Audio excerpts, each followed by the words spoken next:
Caracas, Venezuela is unique.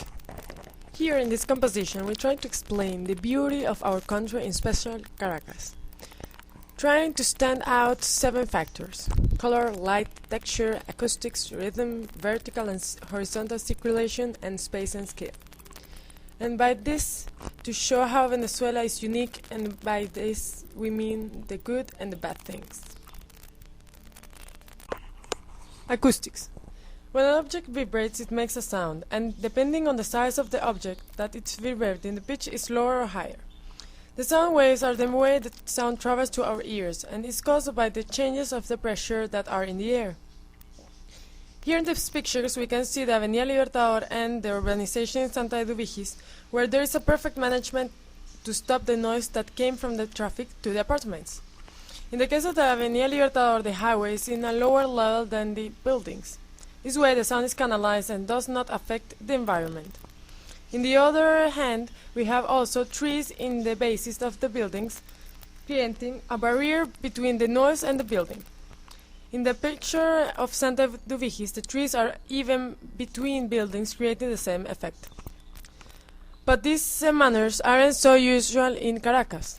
Here we try to bring more comfort, but there are still a lot of problems. For example, here we have the Francisco Fajardo highway. In both pictures we can see the enormous amount of cars, and as many cars there are, so much noise can be. And in both cases we can't find any kind of intention to try to lower the noise issues. Circulation. There are 5 basic components of circulation: approach to an object, entrance to a place or building, configuration of the path, the relationship between path and space, and the form of the circulation. Here in these photos we can see many types of circulation in Caracas. In the first photo we can see the Francisco Fajardo highway from above. It's one of the most important ways of circulation in Caracas. It connects the east with the west of the city. But there is a problem. In Caracas there are too many people for the amount and the size of the streets. Therefore, for example, this important connection gets jammed and the circulation is not so efficient anymore. There is also other kind of circulation, the circulation inside a building. Here we can see the San Ignacio Mall. In this photo we observe the different levels inside the mall, and with it the vertical circulation, the mechanic stairs and the elevator. The next photo as well we can see many levels outside the Teresa Carreño building, where the circulation is basically the same. Next photo we can see a connection between the 2 buildings through a bridge. It can be useful with tall buildings like this one. Next photo we can see the skeleton of the Parque Central building. Here is a perfect picture of the different levels inside a building, a good example of horizontal circulation.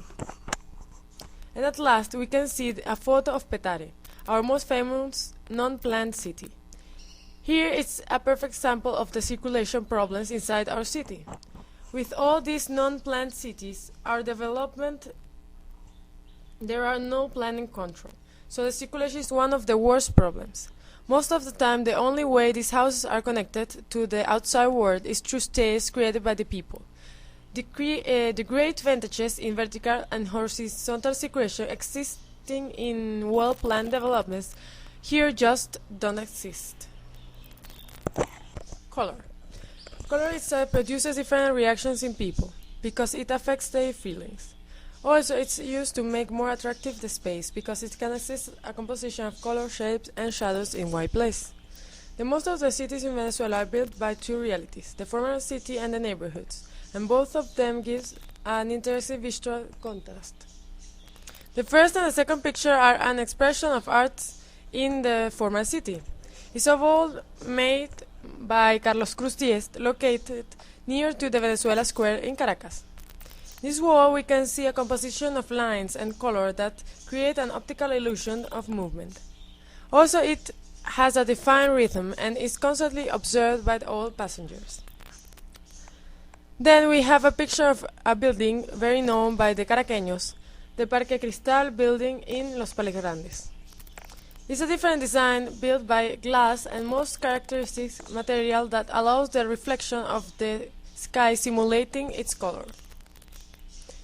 The next picture is an example of a contrast that produces into the other reality of our cities, the neighborhoods, where we can see a fusion of construction that blended with nature in an explosion of colors and shape. Finally, the nature is an important element in a gray square like Altamira Square, where flower contrasts with the water and the Avila.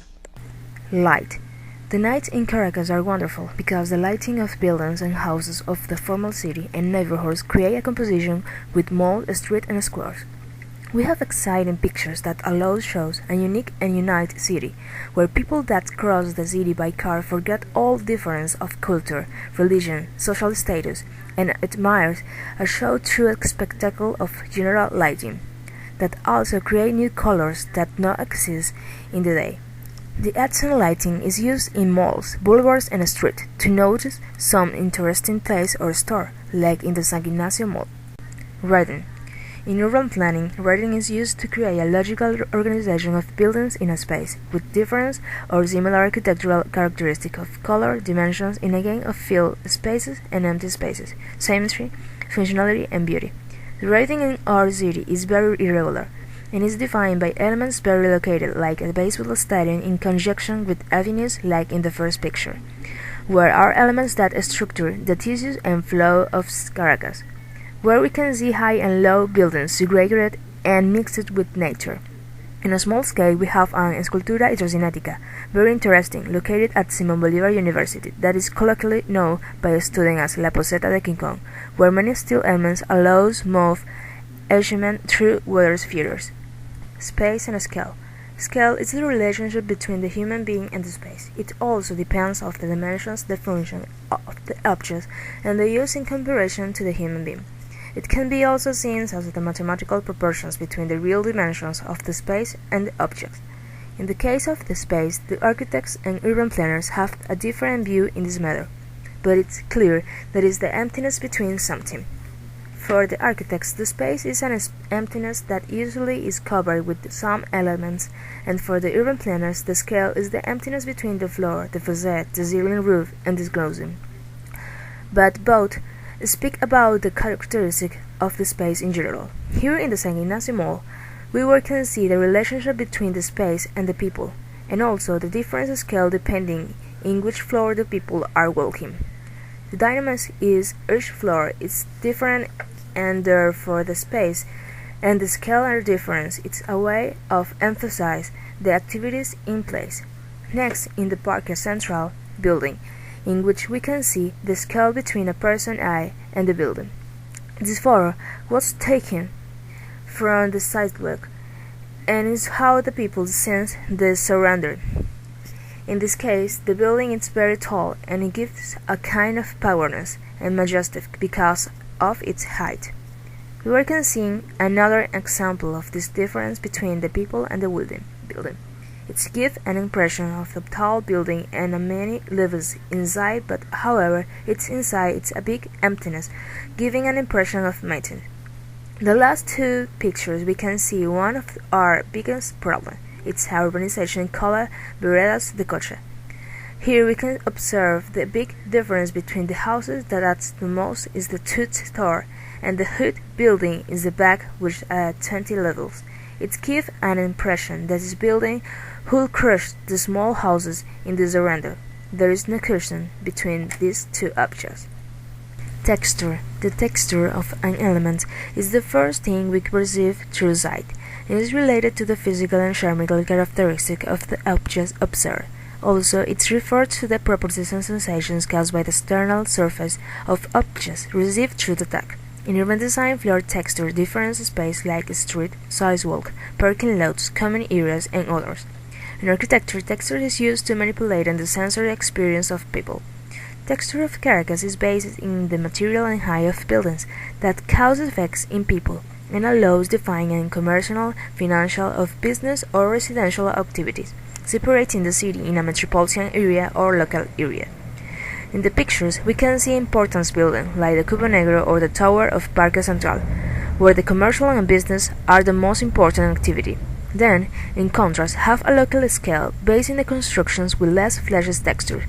Is a texture representative of colonial period, with teeth roof, and floor texture, adapted to the passes of horses in the first cars. Conclusion. For all this reason, we can say that Caracas and Venezuela are unique because have many realities, mixture, social contrast, history, beauty, and other elements that are reflected in how we build a city. Nowadays, we live in a city where exist many social and political conflicts, but we are even can enjoy many forms of art, modernity, and expression.